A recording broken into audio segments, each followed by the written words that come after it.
প্রিয় শিক্ষার্থীরা, তোমরা কেমন আছো? আশা করি তোমরা ভালো আছো, সুস্থ আছো এবং তোমাদের পড়াশোনা নিয়মিত চালিয়ে যাচ্ছ। আমি আবার আজকে তোমাদের মাঝে আসছি একাদশ দ্বাদশ শ্রেণীর ইসলামী ইতিহাস ও সংস্কৃতি বিষয় নিয়ে। আজকে আমি তোমাদের সাথে থাকবো। প্রিয় শিক্ষার্থীরা, আজ আমরা ইসলামী ইতিহাস বিষয়ের প্রথম অধ্যায়ে যে পর্যন্ত আগে আলোচনা হয়েছিল তারপর থেকে আমরা আজকে আলোচনা করব আইমে জাহেলিয়াত যুগে আরবদের বিভিন্ন অবস্থার মধ্যে সামাজিক অবস্থা, অর্থনৈতিক অবস্থা এবং রাজনৈতিক অবস্থা নিয়ে আমরা আলোচনা করেছিলাম। জেনেছিলাম আইমে জাহেলিয়াত যুগে আরবদের সামাজিক অবস্থা কেমন ছিল, তারা কিভাবে সামাজিক আচার ব্যবহার পালন করত, তাদের সমাজ ব্যবস্থা কেমন ছিল। তারপরে অর্থনৈতিক অবস্থা আমরা জেনেছিলাম আইমে জাহেলিয়াত যুগে আরবদের অর্থনৈতিক অবস্থা কেমন ছিল, তারা কিভাবে অর্থ উপার্জন করত, তারা কিভাবে জীবন জীবিকা নির্বাহ করত এবং তাদের রাজনৈতিক অবস্থা কেমন ছিল। এক কথায় আইমে জাহেলিয়াত যুগে রাজনৈতিক অবস্থা নিয়ে আলোচনা করেছিলাম। প্রিয় শিক্ষার্থী বন্ধুরা, আজ আমরা আইমে জাহেলিয়াত যুগে বিভিন্ন অবস্থার মধ্যে ধর্মীয় অবস্থা নিয়ে আলোচনা করব। এসো আমরা দেখি আইমে জাহেলিয়াত যুগের ধর্মীয় অবস্থা। প্রিয় শিক্ষার্থীরা, এখন আমরা আইমে জাহেলিয়াত যুগে আরবদের ধর্মীয় অবস্থা নিয়ে আলোচনা করব। সে সময় বা অর্থাৎ আইমে জাহেলিয়াত যুগে আরবদের ধর্মীয় অবস্থা ছিল খুবই শোচনীয়। ইসলাম পূর্ব যুগ অর্থাৎ হযরত মুহাম্মদ সাল্লাল্লাহু আলাইহি ওয়াসাল্লামের জন্ম প্রাককালে আরবের ধর্মীয় অবস্থা ছিল অত্যন্ত শোচনীয়।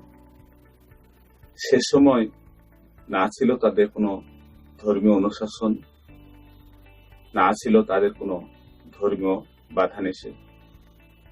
তারা তাদের ইচ্ছে মতো যে যার মতো ধর্ম পালন করত। সে সময়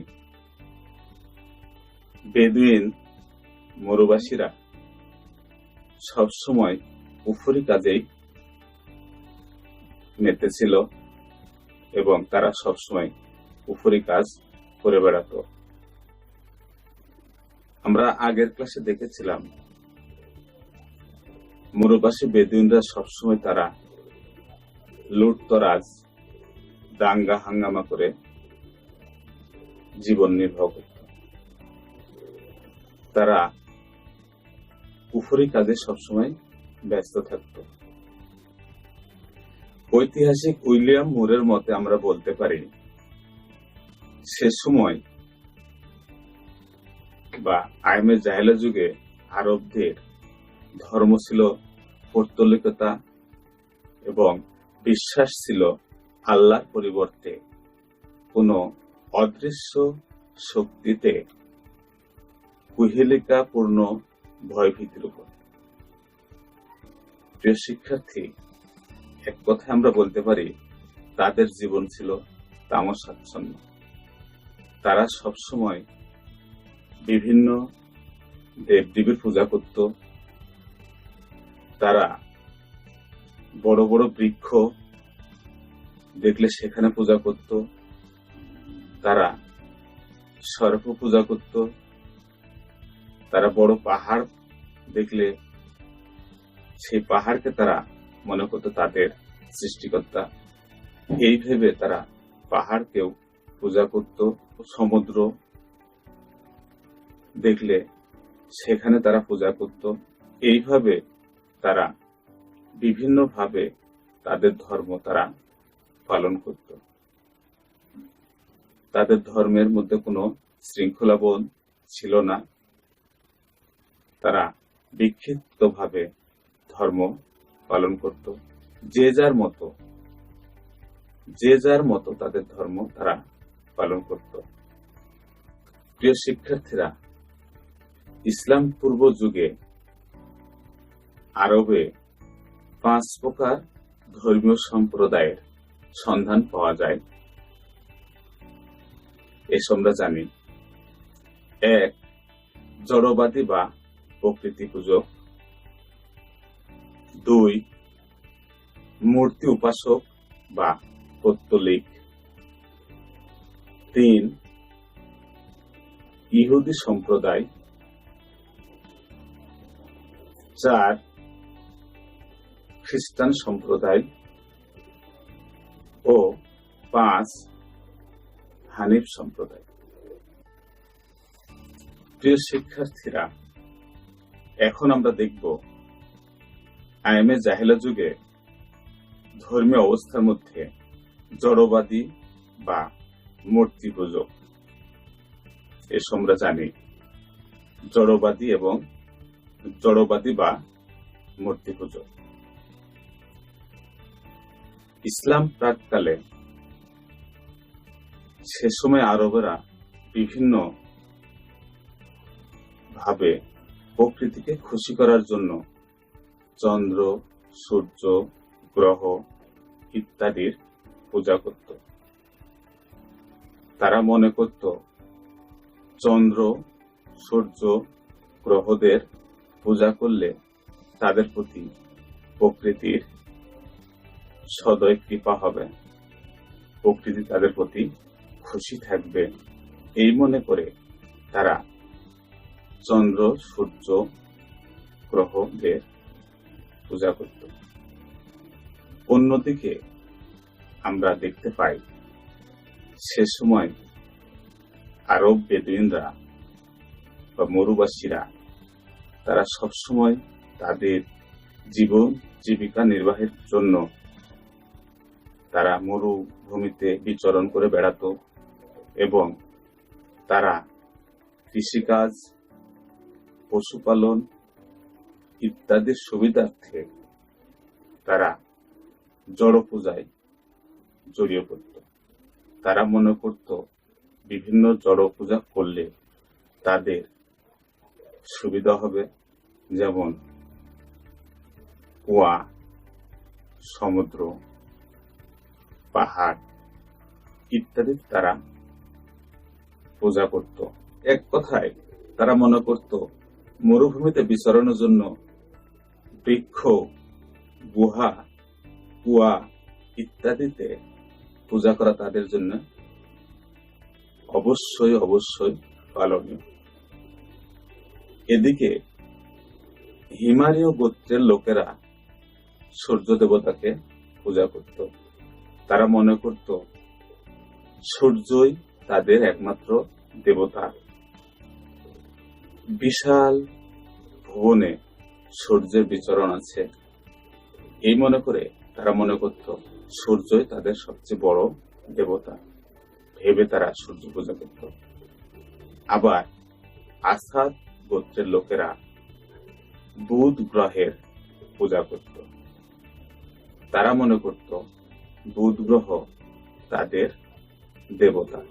এইভাবে আইএমএ জাহেলা যুগে জড়বাদী বা প্রকৃতি পূজক আমরা খুঁজে পাই। তারা বিভিন্নভাবে জড় পদার্থকে এবং প্রকৃতিকে খুশি করার জন্য তারা বিভিন্নভাবে পূজা করত, যা ইসলাম ধর্ম বা যা ইসলাম বর্জন করে। প্রিয় শিক্ষার্থী, এখন আমরা দেখব মূর্তি উপাসক বা পৌত্তলিক।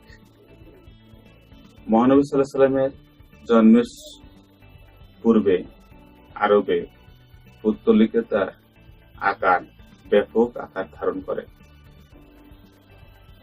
হেজাজ ও নজদ এলাকা ছিল পৌত্তলিকতার প্রাণকেন্দ্র। হেজাজবাসীরা নাত, মানাত ও উজ্জা নামক এই 3 প্রস্তর মূর্তির পূজা করত। তারা মনে করত এই দেব দেবীরা তাদেরকে সবকিছু দিতে পারে, তারাই তাদের একমাত্র উপাসক। এইভাবে তারা বিভিন্ন দেবদেবীর মূর্তির পূজা করত। প্রিয় শিক্ষার্থীরা, সে সময় নাত ছিল তায়েববাসীর দেবী, উজ্জা ছিল নখলাবাসীর দেবী, মানাত ছিল মক্কা মদিনার মধ্যবর্তী উদাদাত অধিবাসীর ভাগ্যদেবী।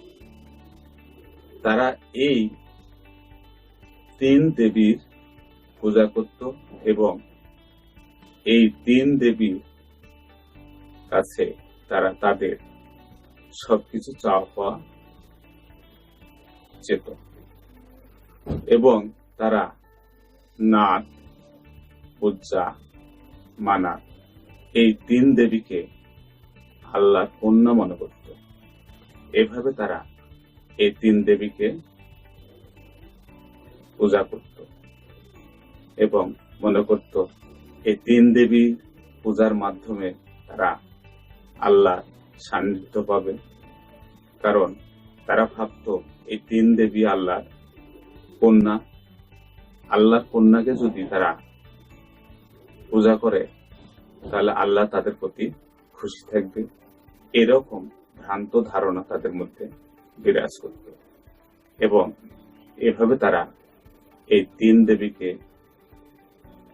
দেবীর আসনে অধিষ্ঠিত করে পূজা করে ধর্মীয় কাজ সম্পাদন করত। প্রিয় শিক্ষার্থীরা, আমরা জানি পবিত্র মক্কা কাবা শরীফে সে সময় 360টি মূর্তি ছিল। তার মধ্যে হুবল ছিল প্রধান মূর্তি। হুবল শব্দের অর্থ হচ্ছে ভূত প্রেত। সে সময় তারা এই 360টি মূর্তির পূজা করত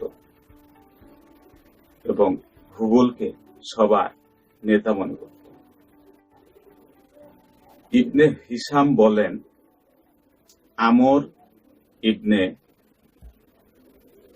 লোহায় সুদূর মেসোপটেমিয়া থেকে এই হুবল মূর্তিটি এনে কাবা শরীফে স্থাপন করে এবং তখন থেকেই এই হুবল মূর্তি কাবা শরীফের প্রধান মূর্তি হিসেবে বিবেচিত হয় এবং সে সময় কাবার পবিত্র মক্কার এবং সে সময় কুরাইশরা এই হুবল মূর্তিকে বেশি পূজা করত।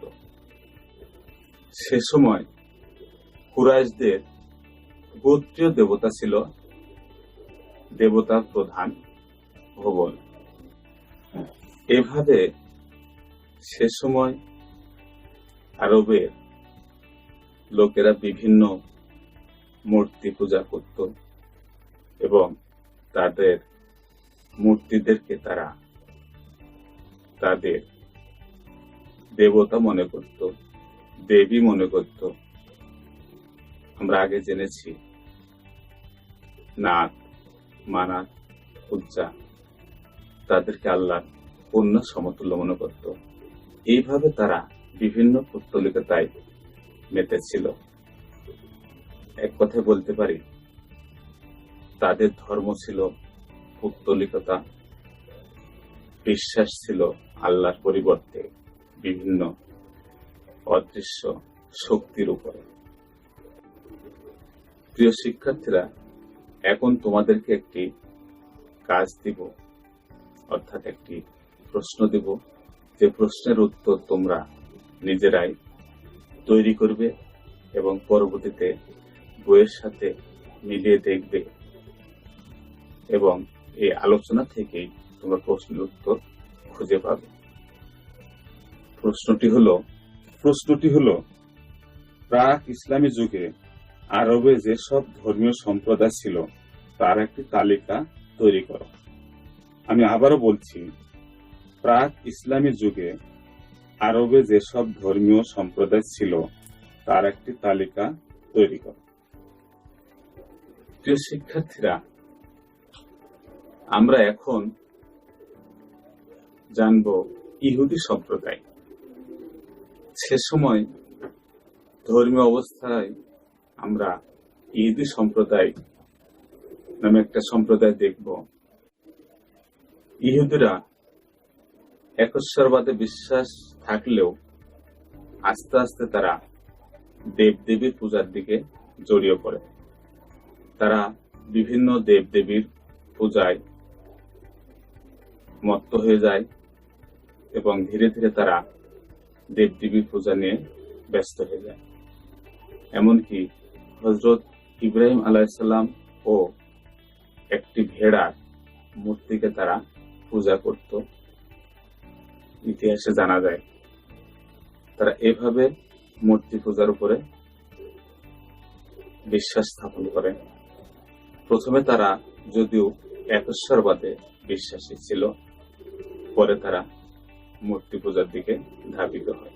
প্রিয় শিক্ষার্থীরা, এখন আমরা দেখব খ্রিস্টান সম্প্রদায়। পবিত্র কুরআন শরীফ ও অন্যান্য সূত্রের মাধ্যমে জানা যায় আইমে জাহিলা যুগে খ্রিস্টান ধর্মমত প্রচলিত ছিল। দক্ষিণ আরব ব্যতীত উত্তর আরবের, বিশেষ করে সিরিয়ার সীমান্ত রাজ্যে এই খ্রিস্টান সম্প্রদায়ে ভরপুর ছিল। তারা তিনটি বিষয় বিশ্বাস করত: এক, ঈশ্বর; দুই, তার পুত্র যিশু; তিন, মাতা মেরি। এই তিনটে তত্ত্বে তারা বিশ্বাসী ছিল। তারা যিশুকে আল্লাহর সন্তান মনে করত, পুত্র মনে করত, এবং তার মা মেরিকে আল্লাহর স্ত্রী মনে করত। এই ঈশ্বর, যিশু এবং মেরি, এই তিনটের উপরে তাদের বিশ্বাস ছিল, যা ইসলামের আপসহীন একেশ্বরবাদের অন্তরায়। প্রিয় শিক্ষার্থীরা, এখন আমরা দেখব হানিফ সম্প্রদায়। আইমে জাহিলা যুগে বিভিন্ন অনাচার, বিভিন্ন মূর্তি পূজা, বিভিন্ন অনিয়মের মধ্যে মদিনায় এক শ্রেণীর লোক ছিল, তারা হানিফ সম্প্রদায় নামে পরিচিত ছিল। তারা আল্লাহকে বিশ্বাস করত, আল্লাহ এক, অদ্বিতীয়, এটাকে তারা বিশ্বাস করত। তারা মূর্তি পূজার বিরোধিতা করত। তারা কখনো মূর্তি পূজা করত না। তারা হযরত ইব্রাহিম আলাইহিসসালামের প্রচারিত ধর্ম বিশ্বাস করত। তারা সবসময় একত্ববাদ বা একেশ্বরবাদ, আল্লাহর পথে জীবনকে পরিচালিত করত এবং তারা এই ধর্মই মেনে চলত। ইবনে কুতাইবার মতে এ সম্প্রদায়ের লোক ছিল মাত্র 6 জন।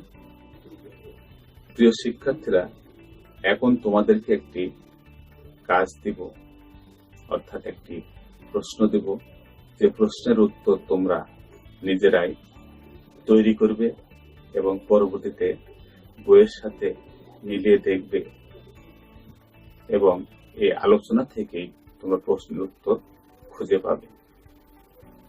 প্রশ্নটি হলো, ইসলাম পূর্ব যুগে আরবের ধর্মীয় অবস্থা ছিল অত্যন্ত শোচনীয়, ব্যাখ্যা করো। আমি আবারও বলছি, ইসলাম পূর্ব যুগে আরবের ধর্মীয় অবস্থা ছিল অত্যন্ত শোচনীয়, ব্যাখ্যা করো। প্রিয় শিক্ষার্থীরা, সুস্থ থাকবে, ভালো থাকবে এই কামনা শেষ করছি। আল্লাহ হাফেজ।